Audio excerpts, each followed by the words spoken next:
Hello guys, way to success for competitive exam के अंदर आपका स्वागत है। और सबसे पहले गाइस मैं आपसे माफ़ी चाहना चाहता हूँ क्योंकि साइक्लोन आया था गुजरात के अंदर और यहाँ पे इतनी सारी लाइट ही नहीं आई कि मुझे वाईफाई भी नहीं मिला ताकि मैं आप लोगों को तो वीडियो प्रोवाइड कर सकूँ। तो सबसे पहले उसके लिए मैं माफ़ी चाहता हूँ, लेकिन ये मेरा वादा है कि मैं कल या परसों आपको 2 वीडियो प्रोवाइड करके जो भी आपका छूटा है वो सब मैं आपको कवर करवा दूँगा। और मुझे पता है कि मुझे साइंस ख़त्म करनी है कैसे भी करके। तो आप टेंशन मत लीजिए, मैं आपका इंडियन नेवी और एयरफोर्स के रिलेटेड कोई भी साइंस होगा वो मैं आपको आराम से ख़त्म करवा दूँगा। डन।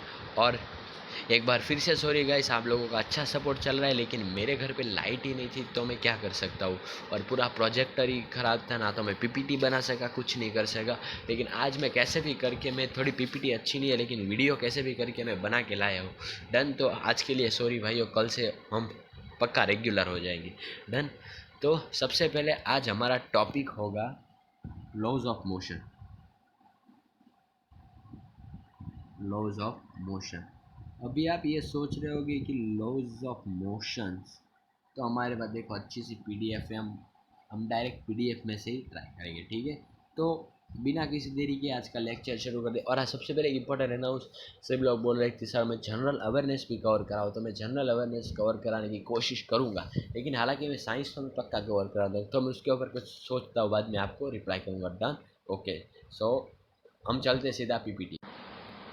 तो दोस्तों, आज का हमारा टॉपिक है लॉज ऑफ मोशन। अभी हम सबसे पहले तो ये डिस्क्राइब करेंगे कि आखिरकार ये लॉज ऑफ मोशन होता क्या है। तो एक साइंटिस्ट था, आप सभी को पता है, जिसका नाम था न्यूटन। डन।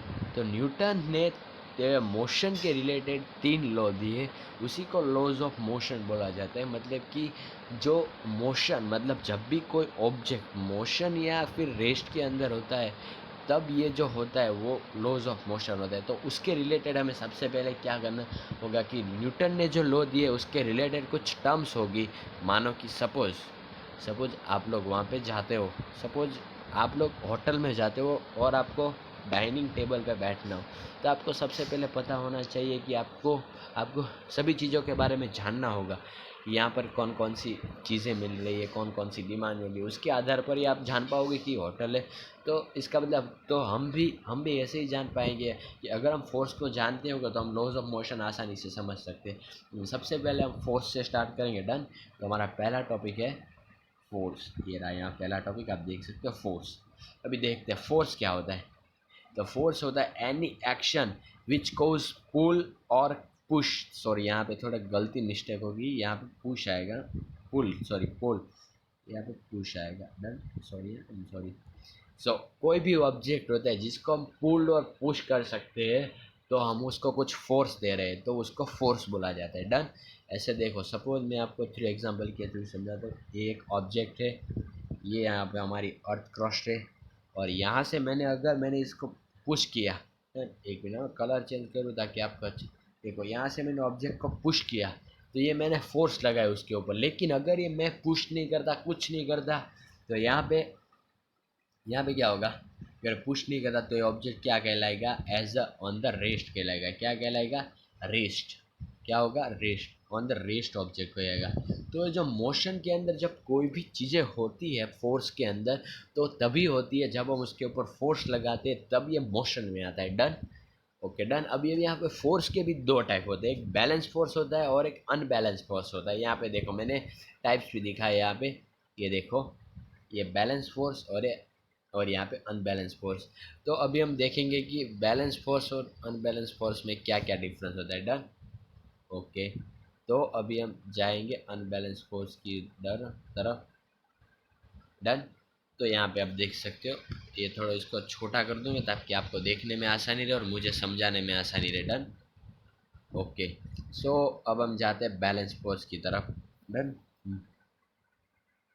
तो बैलेंस फोर्स का मतलब क्या होता है।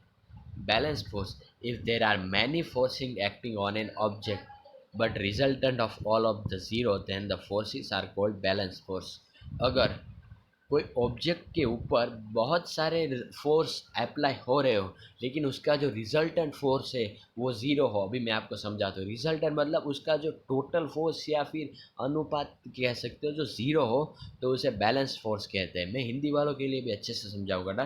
तो जो जब कोई भी ऑब्जेक्ट के ऊपर बहुत सारे फोर्सेस अप्लाई हो रहे हो और तब उसका रिजल्टेंट फोर्स मतलब उसका जो टोटल फोर्स है वो ज़ीरो हो, तो उसको बैलेंस फोर्स कहते हैं। डन। ओके, रुको अभी मैं आपको समझाता हूँ विथ एग्जांपल। ये मेरा एक ऑब्जेक्ट है। डन। और ये जो है वो देखो, मैं आपको डिफरेंट कलर से समझ। एक फोर्स यहाँ से मैंने अप्लाई किया। डन। फिर एक फोर्स मैंने यहाँ से अप्लाई किया। डन। एक फोर्स मैंने यहाँ से अप्लाई किया। डन। और एक फोर्स में मैंने यहाँ से अप्लाई किया। डन। ये मैंने 4 फोर्स एक ही ऑब्जेक्ट पे अप्लाई किया। डन। तो देखते हैं अभी इसका कुछ वैल्यू होगा, इसका कुछ वैल्यू होगा, इसका कुछ वैल्यू होगा, चारों फोर्स का कुछ ना कुछ वैल्यू होगा। तो अगर हम देखें तो इसका वैल्यू -2 गेस करो, इसका -2 गेस करो, इसका +2 गेस करो। ओ आई एम सॉरी, ये क्या हो गया, शुरू काट रहा। इसका -2 गैस करो और इसका भी -2 ही गैस करो। डन। सॉरी, इसका प्लस गैस करो। राइट। ये मेरे चारों फोर्स की वैल्यू। सपोज आप कुछ ताकत लगाते हो, ऐसा तो होगा ना कि आपने इतनी ताकत लगाई, तो फोर्स की भी ताकत होती है एक टाइप की। डन। तो अगर मैं इन सभी फोर्सों को ऐड करता हूँ, मैंने क्या बोला, एडिंग, और रिजल्टेंट मतलब दोनों का सभी का एडिशन अगर अगर ज़ीरो हो तो बैलेंस फोर्स करेंगे। तो हम इसको ऐड करते हैं। डन। ओके, तो ये देखो, +2 -2 -2, ये कटा, ये कटा, सॉरी, ये कटा, ये कटा। तो इन सभी का फोर्स क्या है, resultant, that is zero. So finally ये रहा हमारा आंसर, दैट इज ज़ीरो। तो ये इसका मतलब ये हुआ कि इस ऑब्जेक्ट पे जो भी फोर्स लग रहा है, इस ऑब्जेक्ट पे जो भी फोर्स लग रहा है वो रिजल्टेंट ज़ीरो है। इसका मतलब ये फोर्स बैलेंस फोर्स है। लेकिन अगर यहाँ पे मैं इसकी वैल्यू चेंज कर दूँ, 1 ले लूँ, तो फिर क्या आएगा, तो ये ज़ीरो नहीं होगा। तो ये कौन सा फोर्स हो जाएगा, अनबैलेंस फोर्स हो जाएगा। क्या हो जाएगा, unbalance force. Done. Okay, so next topic is inertia. Inertia is the most important topic of Newton. Yes. तो देखते हैं inertia, the property of an object to resist in its state of rate of motion along the straight line or rays, it's called inertia. There are 3 type of inertia. Any change in its state of motion along a straight line. अब inertia क्या कहते हैं, inertia का मतलब simple सा होता है कि जो भी कोई इनर्शिया होता है। डन। ये जब भी कोई इनर्शिया होता है, सपोज ये मेरे पास एक ऑब्जेक्ट है, ये यहाँ पे मैंने रखा, और ये ऑब्जेक्ट के अंदर कुछ भी चेंज आता है, कुछ भी, वो मोशन की वजह से या स्ट्रेट लाइन में, तो उसे इनर्शिया बोला जाता है। ठीक है। इनर्शिया 3 टाइप का होता है। इनर्शिया के 3 टाइप होते हैं। एक तो इनर्शिया ऑफ रेस्ट, मतलब इनर्शिया जब रेस्ट में, जब देखो ये ऑब्जेक्ट रेस्ट में, तो इसको इनर्शिया ऑफ रेस्ट कहा जाता है। ये मैं यहाँ पे नीचे सरफेस बना देता हूँ ताकि आपको आसानी रहे समझने में। और फिर इनर्शिया ऑफ मोशन, अगर मैंने यहाँ से इसको फोर्स अप्लाई किया पीछे से, तो ये कौन सा हो जाएगा, इनर्शिया ऑफ मोशन हो जाएगा। डन। और अगर मैंने सेम डायरेक्शन, अगर मैंने नॉर्थ में फोर्स अप्लाई किया, तो ये इनर्शिया ऑफ डायरेक्शन हो जाएगा। मतलब मैं डायरेक्शन स्पेसिफाई कर दूँ तो उसको इनर्शिया ऑफ डायरेक्शन बोलते हैं। तो सिंपल इनर्शिया का मतलब ये होता है कि जब कोई ऑब्जेक्ट की चेंज, उसके डायरेक्शन या फिर उसका स्टेट चेंज होता है, तो उसको इनर्शिया बोला जाता है। Done. Okay, so our next topic is linear momentum. आखिरकार ये तो हम देखते हैं कि लीनियर मोमेंटम की डेफिनेशन क्या है। तो लीनियर मोमेंटम की डेफिनेशन अगर हम देखने जाए तो कुछ इस प्रकार से है। देखते हैं, the product of mass and velocity of object is called linear momentum of the object. It is represented by its unit is a kilogram metre per second and it is a vector quantity. अभी देखते हैं कि linear momentum की definition क्या होती है हिंदी में। सो मास, ये यहाँ पे मास है, मास और वेलोसिटी का जो प्रोडक्ट होता है, मतलब उसके जो गुना होता है, उसी को हम लीनियर मोमेंटम बोलते हैं। और ये है वो पी से डिनोट किया जाता है, ये पी से डिनोट किया जाता है। और तो फिर इसका फॉर्मूला मास इंटू वी। और इसका अगर ऐसा यूनिट बात करें तो ऐसा यूनिट ये रहा इस किलोग्राम मीटर पर सेकंड। और ये वेक्टर क्वांटिटी। अब ये वेक्टर क्वांटिटी क्या है, मैंने आपको पहले ही लेक्चर में बता दिया था, स्केलर और वेक्टर के बीच में डिफरेंस। तो अगर आपको वेक्टर क्वांटिटी के बारे में नहीं पता तो आपको सबसे पहले लेक्चर पे जाना होगा, वहाँ से चालू कीजिए, क्योंकि एक आइडियल स्टूडेंट वही होता है जो पहले से स्टार्ट करता है। डन। सो यहाँ पे वेक्टर क्वांटिटी मतलब जिसकी मैग्नीट्यूड भी और डायरेक्शन भी हो। अगर आपको उसके बारे में भी समझना है तो आप पहले वीडियो पे जाके देख सकते। अभी सपोज मैं आपको एग्जाम्पल के थ्रू ये समझाऊँगा। डन। अभी हम इधर आ चुके हैं बोर्ड पे, तो मैं आपको समझाऊँगा कि लीनियर मोमेंटम की डेफिनेशन क्या होती है। डन। देखते हैं चलो। अभी मैंने क्या बताया, product of mass into velocity. Mass और वेलोसिटी का गुना करते हैं तो जो मिलता है वो हमारा लीनियर मोमेंटम होता है। डन। ओके, तो चालू देखते हैं। ये मेरे पास कोई ऑब्जेक्ट है। डन। ये एक मेरा ऑब्जेक्ट है ओ, उसको मैं ओ नाम दूंगा ऑब्जेक्ट। अभी ये है वो, मैंने यहाँ से फोर्स दिया और ये 4 मीटर पर सेकंड की गति से जा रहा है, मतलब इतनी वेलोसिटी से जा रहा है। और इसका मास अगर मैं 20 किलो ले लूँ तो इसका लीनियर मोमेंटम क्या होगा। लीनियर मोमेंटम पी से डिनोट किया जाता है और उसका फॉर्मूला आता है m इंटू वी। यहाँ पे हम देख सकते हैं 20 इंटू 4। यहाँ पे हम आंसर लिखेंगे 80 is our right answer. Done. यही ऐसे ही न्यूमेरिकल पूछे जाते हैं नेवी, एयरफोर्स या आर्मी में कि कहीं भी। डन। तो अब हम वापस पीडीएफ में चलते हैं, उम्मीद है आपको समझ आया। अभी हम बात करेंगे Newton's law of motion. Newton's law of motion के रिलेटेड जो भी टर्म थी वो सभी हमने पढ़ लिया।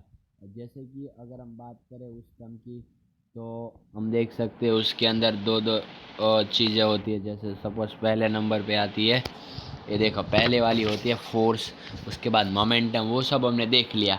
तो अभी देखते हैं कि न्यूटन्स ने कितने लॉ दिए।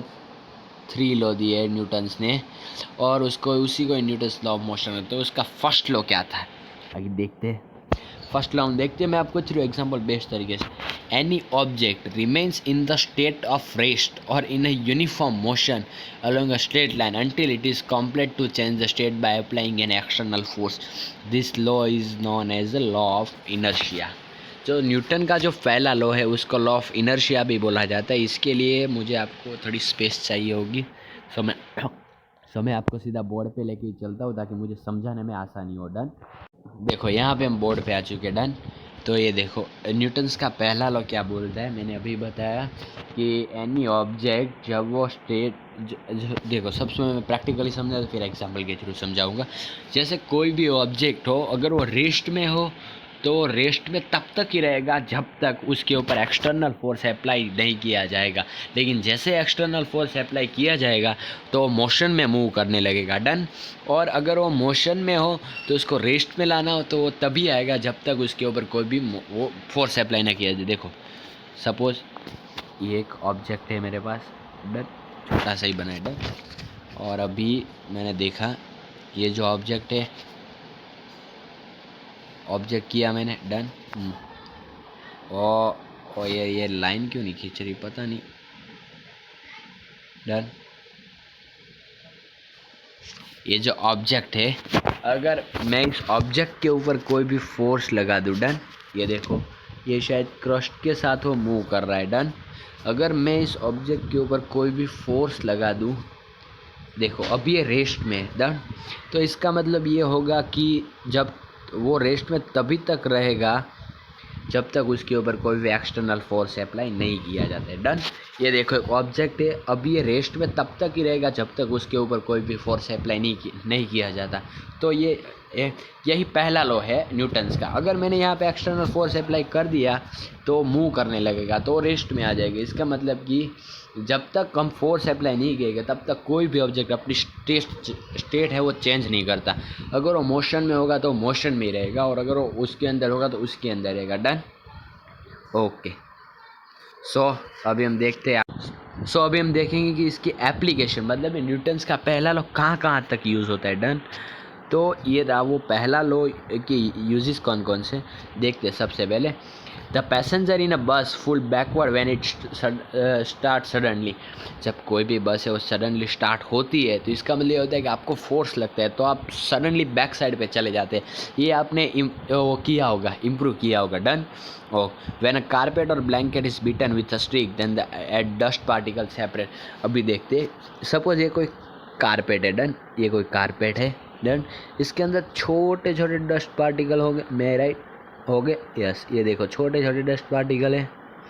डन, अभी ये किस में है, रेस्ट पोजीशन पे। लेकिन अगर मैंने बाहर से कोई फोर्स अप्लाई किया, लाइक ये वाला फोर्स मैंने उस पर लकड़ी से मारने लगा मैं इसको, तो जैसे मैंने लकड़ी पे मारा इसका मतलब फोर्स अप्लाई हुआ तो वो सब मोशन में आ गए। तो बेस्ट एग्जांपल मैं यही मानता हूँ। Done. Okay, so next is, और तो हम दूसरे लॉ की ओर चलेंगे। So Newton second law. Second law वही कहता है कि जो फोर्स होता है वो मोमेंटम से जो चेंज होता है उसके अपॉन में टाइम होता है। डन, अभी मैं दिखाता हूँ आपको एग्जाम्पल के थ्रू। जैसे the second law of motion state that the rate of change of momentum of an object is proportional to the applied external force and take place in the direction in which external forces act. अभी suppose मैं आपको समझाता हूँ, Newton ने क्या बोला कि जो भी वो होता है फोर्स होता है सेकंड लॉ के अंदर, देखो जो भी फोर्स होता है, सपोज फोर्स है वो डायरेक्टली प्रोपोर्शनल किसके होगा, जब भी चेंज इन मोमेंटम होगा, मोमेंटम के अंदर चेंज आएगा और उसके और तो टाइम कम होगा। सो उसी का ही फॉर्मूला है कि F इज इक्वल टू के P2 minus P1 upon T. Done, और इसका अगर यूनिट और K है वो कांस्टेंट प्रोपोर्शनल है, इसका मतलब ये 1 हो जाएगा। डन, तो इसका फॉर्मूला यही आएगा। देखो मैंने यहाँ पे लिखा है इसका फॉर्मूला, ये देखो मैं हाईलाइट कर देता हूँ, ये यही फॉर्मूला। अगर आपको आगे डेरिवेशन करने की इच्छा है तो आप नो डाउट आप कर सकते हो, कोई दिक्कत नहीं है, ठीक है। अगर आपको आगे इच्छा है तो, वरना आप ये भी कर सकते हो K is equal to M A. और अगर आपको बताएं कि force is equal to M A है, वो यहाँ से ही आया है। डन, वो मैं आपको समझा देता हूँ। Done, force is equal to M A यहाँ से ही आया है। देखो सबसे पहले K is equal to P two minus P, और अगर आपने पहले लेक्चर की बात की है तो V minus U upon T is equal to A लिखा जाता है, तो force is equal to M A. So ये फॉर्मूला है वो यहाँ से है, मतलब आप देखेंगे फोर्स का फॉर्मूला किसने दिया, तो न्यूटन का दिया। Okay done. Okay, so our next, अब अभी हम एग्जाम्पल आप यहाँ होमवर्क में कर लेना, ठीक है। और अभी एप्लीकेशन देखते हैं सेकंड लॉ की। तो ये होता है, देखो जब कोई भी क्रिकेटर होता है, आप बहुत सारे बच्चे क्रिकेट खेलते होंगे, आप मुझे कमेंट करके बताना कि कौन कौन क्रिकेट में इंटरेस्ट रखता है, ठीक है। बहुत सारे बच्चे क्रिकेट देखते होंगे, तो उसमें जब भी आप कैच पकड़ते हो तो आप हाथ को पीछे ले जाते हो, क्यों, क्योंकि आपको कम लगे, इसका मतलब आपको फोर्स कम लगे, इसलिए आप ऐसा करते हो। और ऐसा आप स्पीड में करते हो, इसका मतलब अगर आप स्लोली करोगे तो टाइम ज़्यादा लगेगा, और टाइम कम लगेगा तो आपको फोर्स कम लगेगा। इसीलिए न्यूटन के सेकंड लॉ के अंदर force is the inversely proportional to time दिया है। अब आपको समझ में आ गया होगा पूरा का पूरा, मुझे विश्वास है। और अगर आपको समझ में नहीं आया तो आप मेरी इंस्टाग्राम आईडी पे सीधा मुझे डीएम कर सकते हो, मैं आपको और अच्छे से समझा सकता हूँ, कॉल पे भी। डन। ओके, क्योंकि इस साल मैं आपकी नेवी क्लियर कराना चाहता हूँ कैसे भी करके। डन, और जब एथलीट है वो हाई जंपिंग के दौरान अपने हिप को थोड़ा और अप एंड ले जाता है, क्यों, ताकि वो ज़्यादा जंप लगा सकते हैं, मतलब कम टाइम में वो ज़्यादा फोर्स लगा सके, इसलिए। डन, अभी न्यूटन सेकंड लॉ के अंदर एक छोटा सा टर्म आता है इम्पल्स। क्या होता है वो इम्पल्स, इम्पल्स देखें हम, तो इम्पल्स यहाँ पे हम देख सकते हैं। ये इम्पल्स का मतलब क्या होता है, इम्पल्स का मतलब वही होता है कि शॉर्ट टाइम के लिए जो फोर्स लगता है उसी को इम्पल्स कहते हैं। अभी इम्पल्स बहुत ज़्यादा तक, जैसे ये यहाँ पे बैट्समैन है, ये देखो बैट्समैन है, और ये बैट है, और ये बॉल आई गई गई, और जो बॉल है वो थोड़े टाइम की लगता है, तो उसे इम्पल्स कहते हैं। हालांकि इम्पल्स कभी पूछा नहीं जाता, लेकिन फिर भी मैंने ले लिया। डन, उसके बाद अगर हम एग्जाम्पल की बात करें तो देखो, और ये है यहाँ पे इम्पल्स का फॉर्मूला। चलो ये एक एग्जांपल मैं आपको करा देता हूँ। Impulse is equal to force into time. जब फॉर्मूला याद होगा तो सब कुछ याद होगा। देखो अब सीधा क्वेश्चन पे जाएंगे। अ बॉल ऑफ मास 150 ग्राम, एक बॉल का मास है वो 150 ग्राम है। देखो मैं थ्रू डायग्राम में आपको समझाऊंगा। 150 gram moving with an acceleration of 20 metre per second. इसका मतलब ये आपको टाइम दिया है वो 20 पर मीटर सेकंड से जा रहा है। देखो टाइम कहाँ पे, ये रहा 20 मीटर पर सेकंड। इसके देन इम्पल्स फोर, अभी मैंने बताया इम्पल्स फोर का मतलब क्या। Impulse is equal to force into time, तो 150 इंटू, देखो मैं ये न्यूमेरिकल आपको सॉल्व करवा ही देता हूँ। 150 इंटू 20 आएगा, डन। ओके तो इसका आंसर क्या आएगा, इसका आंसर आएगा 3000, डन। 3000। अब हमें इसको न्यूटन में कन्वर्ट करना है तो इसको अपॉन 100 करना पड़ेगा, सॉरी अपॉन 10,000 करना पड़ेगा, तो इसका आंसर क्या आएगा 0.3। सो ये रहा हमारा ऑप्शन, राइट ऑप्शन। अगर आपको कोई भी डाउट है इस न्यूमेरिकल में तो आप मुझे बेझिझक कॉन्टैक्ट कर सकते हैं, done. Okay so next, sorry यहाँ पे थोड़ा कम रह गया। थर्ड लो शायद कहाँ गया है। अरे अरे यार आज ये पीडीएफ इतनी कम क्यों बनी है, कुछ पता नहीं चला। ऐसा न्यूटन्स का थर्ड लॉ तो मैं लगा नहीं, भूल गया। अगर हम बात करें न्यूटन्स के थर्ड लॉ की तो ये तो आप सभी को पता है, सभी को पता है न्यूटन्स का third law. Every action is opposite reaction, done. सच है। ये कोई वॉल है, मैं आपको दिखा देता हूँ। ये कोई वॉल है, सपोज ये वॉल है। मैंने यहाँ से एक फोर्स है, बॉल को फेंका, ये गया गया गया गया गया, और ये बॉल ऐसे ही वापस आएगा जैसे जितनी स्पीड से वो गया। अगर मैं ज़्यादा स्पीड से, वही न्यूटन्स का थर्ड लॉ ऑफ मोशन है, डन। अभी एक इम्पोर्टेंट लॉज आ रहा है, laws of conservation of linear momentum. अभी देख तू, आपने सुना होगा कि एनर्जी कहीं वेस्ट नहीं होती, मोमेंटम भी कहीं वेस्ट नहीं होता। वो कैसे भी करके कंजर्व होकर निकल जाता है, या तो वो शॉर्ट टाइम में निकल जाते या तो फास्ट टाइम में निकल जाते हैं। तो उसी लॉ को बोलते हैं laws of conservation of linear momentum. अभी सभी आपको बोलेंगे कि कैन में मोमेंटम आर डिस्ट्रॉय, तो आपको बताना होगा नहीं, मोमेंटम डिस्ट्रॉय नहीं होता। अभी देखो ये जो फोर्स है सेंट्रीफ्यूगल और सेंट्रीफ्यूगल, ये तो मैंने अभी आपके नॉलेज के लिए ही लगा दिया क्या कि जब मैं आपको नोट्स दूँ तब आप आराम से पढ़े, ये एग्ज़ाम में आते नहीं है, डन। ओके अभी हमारा लास्ट एंड फाइनल टॉपिक बचा है, फिर हम कुछ क्वेश्चन करेंगे और वीडियो को इधर एंड करेंगे, ठीक है। सॉरी दोस्तों आज का वीडियो थोड़ा लंबा हो जाएगा लेकिन आपको समझ में अच्छे से आएगा, डन। तो फ्रिक्शन, सबसे पहले फ्रिक्शन क्या होता है। Friction is a force which oppose the relative motion between two object when one object actually move to tries to move over the surface of another object. अभी देखा होगा आपने जो फ्रिक्शन है, वो फ्रिक्शन कैसे, मैं आपको ईजी वे से समझाता हूँ, डन। सपोज मुझे ड्राइंग तो इतनी आती नहीं लेकिन आप देख लीजिए, ये मेरे चप्पल है, ठीक है। रुको जरा 2 मिनट, जरा ब्रैक करूँ। देखो ये मेरे चप्पल है, डन। ये जो मेरे चप्पल है वो, ठीक है, ये जो मेरे चप्पल है ये, डन। ये मेरे चप्पल है, ये मेरा ग्राउंड फ्लोर है, डन। जब मैं चलता हूँ तो मैं इस साइड फोर्स देता हूँ लेकिन अर्थ मुझे इस साइड फोर्स देती है, तो इसी फोर्स को हम फ्रिक्शन बोलते हैं, डन। इसके अंदर ज़्यादा कुछ होता नहीं है, डन। और इसका रेट टाइप की बात, तो टाइप कभी पूछा नहीं जाता, सिंपल सी डेफिनेशन पूछी जाती है, डन। ओके अभी हम स्पीडी क्वेश्चन करेंगे, जिसको आता है वो तुरंत कमेंट में बताएगा, और बुक और पेन लेके बैठना और बताना कि सर मेरे इतने कम हुए और मेरे इतने अच्छे मार्क्स आए, ताकि मैं आपको अप्रिशिएट कर सकूं, done. Okay so first question, an athlete run before long jump to get advantage to. जब कोई एथलेट है वो लॉन्ग जंप के पहले लड़ता है, दौड़ता है, तो वो वो क्यों करता है, ताकि वो कंटिन्यू मोशन में रहेगा तो उसकी स्पीड यूनिफॉर्म हो जाएगी, और वो इसीलिए वो ऐसा करता है। तो इसके अंदर आंसर क्या आएगा, इसके अंदर आंसर आएगा ए, डन। ओके फिर आता है the ratio of S I to C G S unit of linear momentum. इन दोनों के एस आई और सी जी एस, पहले तो लीनियर मोमेंटम का वो आपको यूनिट पता होना चाहिए। मैंने आपको यूनिट बताया था किलोग्राम पर मीटर स्क्वायर, सॉरी हाँ किलोग्राम मीटर पर स्क्वायर। तो अगर इसका हम देखें तो यूनिट देखें तो अभी आप कैलकुलेशन करो फास्ट, टाइम नहीं है। और बिल्कुल सही 10⁵ तो यहाँ पे आपका सी आंसर आएगा, डन। ओके, नेक्स्ट क्वेश्चन की अगर हम देखें जाए तो तीसरा थोड़ा ब्लर हो चुका है। डन। ओके, तीसरा थोड़ा ब्लर हो चुका है, हम चौथे से ही सीधा चालू करेंगे। डन।